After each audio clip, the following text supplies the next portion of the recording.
Joining me now is someone on the front lines of the effort to push back against Donald Trump and Elon Musk. Congresswoman Jasmine Crockett is a Democrat of Texas. She's a member of the House Oversight Committee on DOJ. Congresswoman, welcome. Thank you for being with us. Yeah.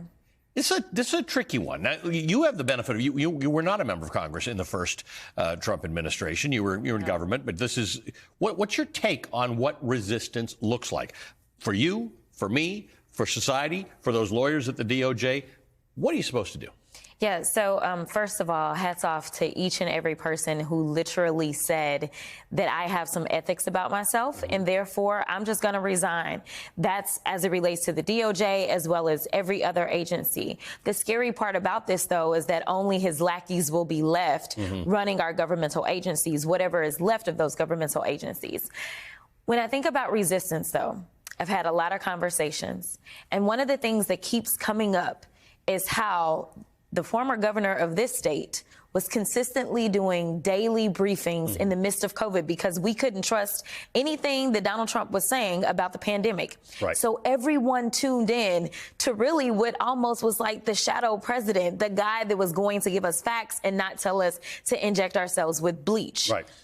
I think that we need to do something similar to that because all they're going to do, him and his new press secretary, is spew lies upon lies upon lies. We need to daily brief the American people. That's number one. Number two, a lot of people are talking about, you know what, we just are looking forward to the midterms. We only need 3 more seats. I'm sure everybody's tired of getting emails, text messages, phone calls, trying to raise money. But the reality is that we have an opportunity right now. I know that a lot of people look at these seats that are available, which there's going to be a total of 3, and they say these are deep red seats. But here's the thing. We saw that in the state of Iowa, they swung a seat 27 points so that a Democrat could win. I say we have nothing to lose. We need to go out. We need to talk to those people that finally understand that the only mission that Donald Trump has is making sure that he can line his pockets, line Elon's pockets, and any other billionaire all at our expense. It's not just going to be the people you dislike that are going to miss out on their Medicare, Medicaid, or their Social Security. Or down in the state of Florida, where 2 of these seats are, they are talking about getting rid of FEMA. It is time to wake up, and it doesn't mean that you're a Democrat if you vote Democratically. So this is where I want to get to. Who's the audience to swing some of these states? Is it progressives who understand that their priorities are being crushed, or is it people who voted Republican to whom you say, you didn't vote for this, did you? Exactly. You didn't vote for Elon Musk and a guy named Big Balls to have your documentation. Yeah. How does that message get out there in a way that that entire audience hears it? I think that you're right. Definitely the entire audience. I just don't know how many progressives exist in Matt Gaetz' former district, right? But I do think that there are farmers in that district, farmers that are concerned because they rely upon monies as it relates to USAID and other monies that are now being dismantled. And it means that you may lose your family farm. It may be bought up by a corporate organization. And so I think just having very real conversations, we've seen people who have talked about, well, we don't want you firing the people at the VA, or maybe it's somebody that has to fly all the time and they're concerned because we have a record number of planes literally falling out of the sky because he decided he was going to appoint some guy from Fox to be over transportation. But at the end of the day, there were those that never believed that we could end up with 2 senators in the state of Georgia, and we did.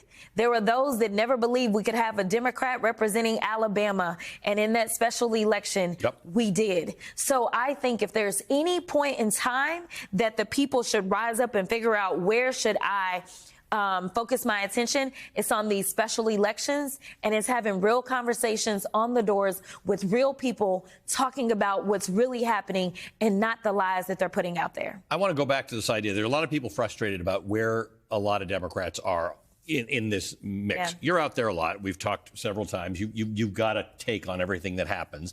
This concept about a daily briefing. It's we've talked about whether we should act more like a parliamentary system here, where the opposition's got a job to do every day, and you see them as often as you see a prime minister.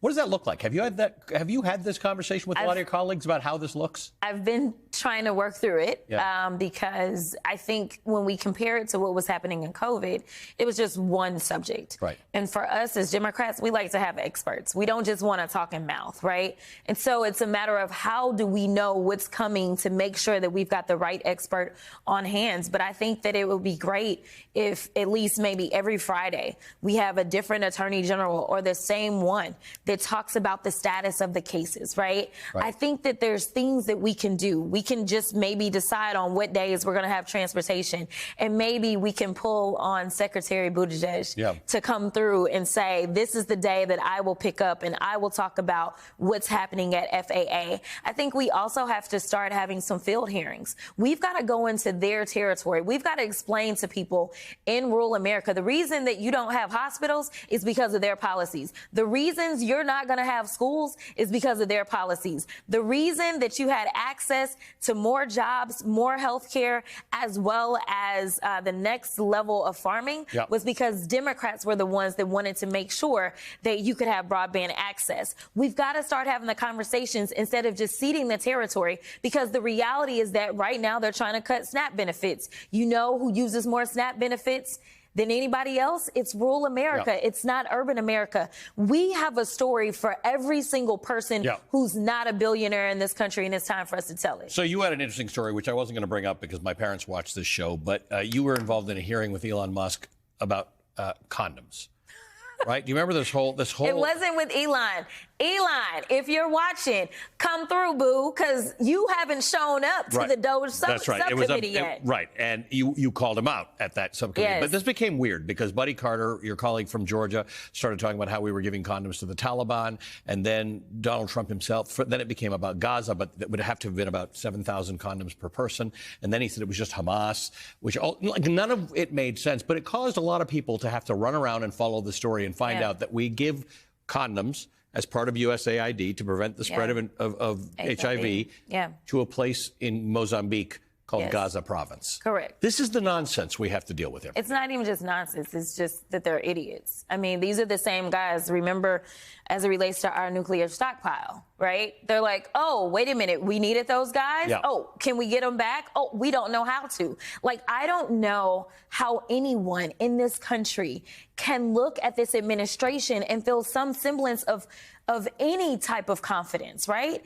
And this is all at the same time. Like, Elon doesn't want us talking about the fact that he has received almost $1 billion worth of new contract money from the U.S. government in just 2 weeks. $400 million for Tesla and over $300 million for SpaceX. This is nothing more than a money grab. He's not out there trying to save money for the American people. That's not what he's doing. He's lining his pockets. And at the same time, he's outraging people who don't know exactly how we spend our money and how it benefits us to make sure that things like HIV and AIDS doesn't become the worldwide pandemic that it used to be. Exactly. Same thing with everything else that we're dealing with, because now we know Ebola was found where? Here. In New York. I mean, we need people that are experts, not idiots that play on Fox News or play on the internet.